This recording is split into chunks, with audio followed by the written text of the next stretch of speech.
This is my life for the next 6 months. You know, when I'm living in this room next to a house for sale, sandwiched between this vacant house. Yet, because of how ownership and property works, we can't seem to get it together and house all the homeless. She could be anywhere. She could be anywhere. Behind this, under that, there's no way I could find her in all of this. The neighborhood is full of cats like this, just hanging out. All these little hiding places. There's another one. Howdy, doomers and realists, guys and gals around the planet. This is going to be a mental health checkup, though I was tempted to go through some climate news. I'll just mention it that there's been over 100 days of continuous record air temperatures over the northern hemisphere. It's now 1.42 degrees Celsius above the 1979 to 2000 mean, which is about 2°C above the 1850. We've already passed the 2°C. At first glance, it seems recent spikes in global temps was similar to 2016, but upon further inspection, the spike in 2016 came many months later after the El Nino max. So we're already seeing record temperatures and anomalies around the planet, and El Nino hasn't even fully kicked in. We've been over this a few times. I should just mention it again. Also, on top of this, before I get into some mental health inquiry, climate change to drive temperatures too hot for humans, written about in Axios, also the Washington Post. You may have already seen this. Quote, billions of people are at risk of temperatures exceeding survivability limits if global temperatures increase by 1 degree Celsius above current level. So 2 degrees, which we're on track for. And I know Mr. Beckwith would go through this entire peer-reviewed article. I don't feel the need to do that because you guys are intelligent enough. You can click a link, you can read an article. I don't need to explain things for you, but he does a great way. He does that to explain it in layman terms. I understand, but his audience, myself included, really just wants the gist of it, you know, though I applaud him. There's some benefit in actually going through it. You guys are intelligent enough. I'm not going to read it word for word, but the study published in the Proceedings of National Academy of Sciences on Monday finds that temperatures are increasing, heat waves more frequent, longer lasting, and some areas are exceeding the limits. But we don't actually exceed the Paris Agreement until we've locked in 1.5 for 30 years. Then they consider us breaking that record, breaking the accord. Unbelievable. So the study from Penn scientists, Penn State, and elsewhere warns that this could occur if significant emission cuts aren't made. Or we could get there if we don't cut emissions, which we aren't. I mean, you can hear cars in the background. There's nonstop traffic in Akron. Akron is an industrial city around the planet. Okay? How many 18-wheelers are running the road right now? How much methane's being leaked? There's absolutely no way. So it gives a map here of, you know, regions. You can see here in obviously Africa and eastern states, you know, heat indexes could reach 125 degrees at least one day a year by 2053. All right, by 2050, by 2053, it's ridiculous. Got some wind going on here, so I might cut this recording. Might have some cuts. But what this means that people don't understand is people can't work and go outside even if you're young and healthy, and that would dramatically decrease production and output, and thus aerosols fall out of the sky. Just a whole host of issues, not to mention if it isn't the heat, then the food supply is going to be cut drastically. And look, I don't need to get more doom with you guys. Really, I'm suffering. I need to join a community here. Maybe, I don't know, find a new hobby.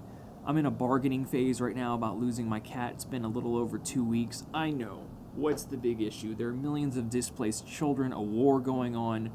Who cares about my lost cat? But actually, I had a bond with this cat, and I don't blame her. The place is a dump. Two of the guys I live with must seem like total strangers to I don't even really like them. One of them I really don't like. It's a big guy who doesn't talk, very unfriendly. She probably sees him and is like, nope, I don't want to be around this place. So I've put a lost report on her tag. She has a microchip. I've already indicated that she's been lost. People don't turn in cats here. The Humane Society don't go pick up cats around here. People just pick them up and bring them there if they want. But there's 100 cats and 1,000,000 hiding places around here. There's absolutely no way I could find her. I just, I wasn't ready to depart with her so soon. And I'm kind of bargaining. I'm thinking to myself, well, at least I don't have kids. Right, guys? At least I don't have little bottom feeders, or 3 of them, or 4. Like I see so many around here. She was precious, but she was very rambunctious, very outdoorsy, wanted to go out all the time, wanted to open cabinets and scratch my leg, and she was a wild animal. Let me just put it that way. She had really wild instincts. Like there were many times this past year I thought, you just need to be outside. This cat just needs to be an outside cat. So I don't blame her. I just hope it's safe enough here. She can find enough hiding places, and 98% chance she's gone. There's a 1% chance she might show up when it gets really cold and snowy, but I doubt it. At this point, I'm going to mark her as lost, and my time with a Manx cat, precious. And so it's weighed on me, losing anything. So there's my 1-minute rant about losing a pet. I mean, imagine losing your pet, right? It's devastating. I didn't have enough time to find a place really quickly. I didn't have any time. I didn't think things would fall through so quickly, and that's naive perhaps on my part, definitely. That's why this person was so distrustful, is because they have a mental disorder. Anyways, I'm content, right, that I'm safe and that I have 194 days left. Look, many of you, until I leave here, have your own problems. You have siblings and parents and children of your own who may get sick or dying, your own existential crises. And I'm just putting into context, perspective. Okay, so cost of living is insane, and something else I want to mention on that is a phone call when I was trying to rescue this skunk who left, by the way. I came to check on him the next morning, and it was no longer in the cooler, so it either got up and walked away, or a coyote got it, or somebody else. But, I call this pest control company who wants to charge to come out and take care of it, and of course I'm not going to pay for that. And he knew that, but he offered me a job over the phone, and he's saying things like his name's Ron of A1 Pest Control. And this is just indicative of the generational inequality and perspective, right? He's offering me a job. His other technician works 50, 60 hours a week. He's telling me about how you have to enjoy the variety in the job, just duties. But he asked me when I graduated, and he was really adamant about making sure that I wasn't a recent graduate or a young person, because he says he tried to hire young people and they quit after a few months. Maybe he's an asshole to work for. Maybe the pay's not great. But his explanation, which I brought up to him, I was like, what do you pay? Is it good enough? Because his explanation is young people want the world. No, we just want stability and a fucking quality of life. We want to be able to live. You understand, our grandparents could have delivered milk and paid for a house, right? And bought a car. No, we just want a decent living and have stability in our life. We can't even get health insurance. But this is the bootstraps, rugged individualism mentality. He works with, like, bragging about how many hours he worked. The way I hung up with him, I was like, hey, we're in a climate emergency. We don't have a future. Why would I work 50 or 60 hours a week when I have no future? Can you explain that to me? Bye. Click. Fucking clueless moron. And the sad part is the whole thing is sad. The whole system is sad. Our generation straight up unlucky. Straight up.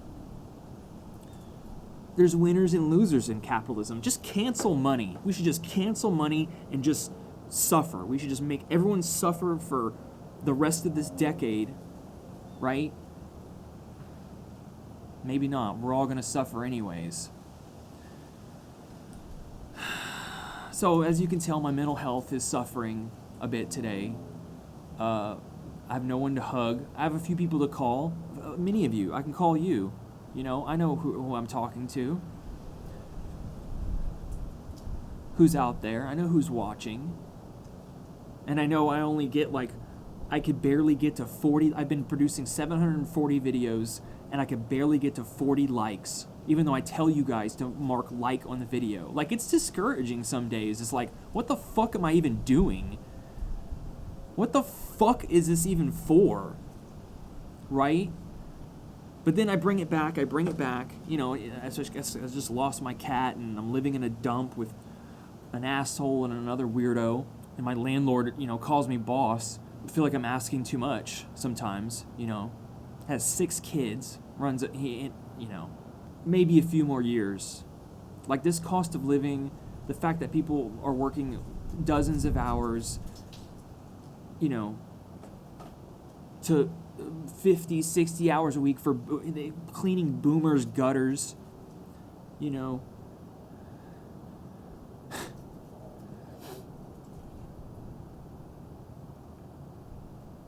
I'm all right.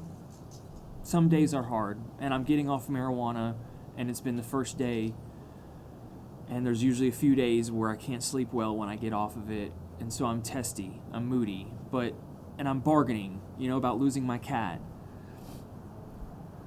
But I just gotta put one foot in front of the other. It's always, you know, stormy, and winter's gonna be rough. There's gonna be winter snowstorms here because of El Nino.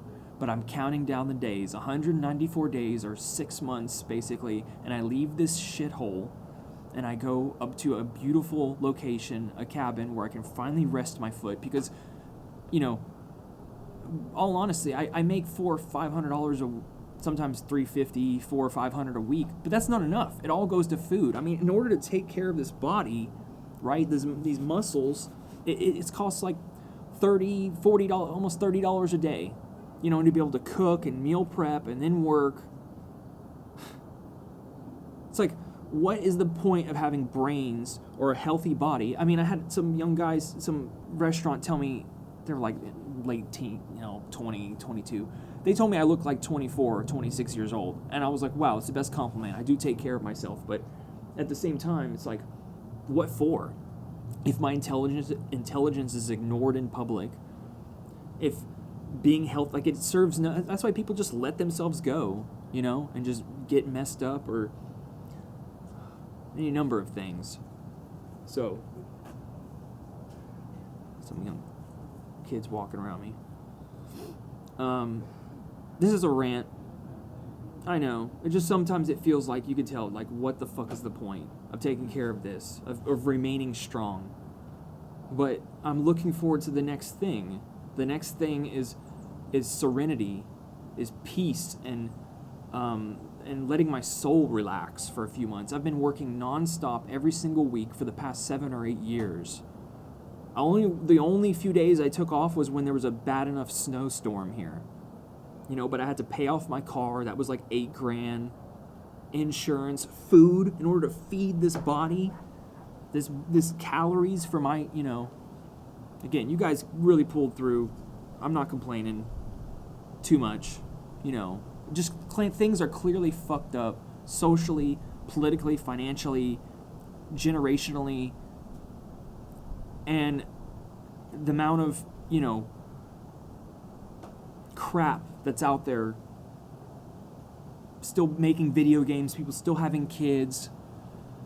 It just makes you just scream, and, you know, maybe I need to go hit a punching bag. Maybe I need to join a kickboxing gym. That's probably what I do. This is why I do this. And a little bit of bargaining. Okay, that's been my rant today. Everything's all fucked up. I think I lost my cat for good. I know I can get another cat, but she was a purebred. I think she was a purebred Manx, like special. You know, not a stray, you know, mentally deficient cat. She was a smart, getting into cabinets, like doing stuff. Yeah, whatever. You know, Sam Mitchell will post another few videos reading an articles and gets more likes than I do. Doesn't do any kind of editing. Doesn't do shit. All right, mental health checkup. Maybe I need. Getting off marijuana is difficult.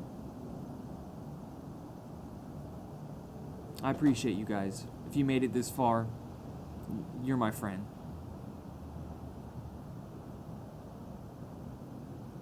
I'll talk to you later.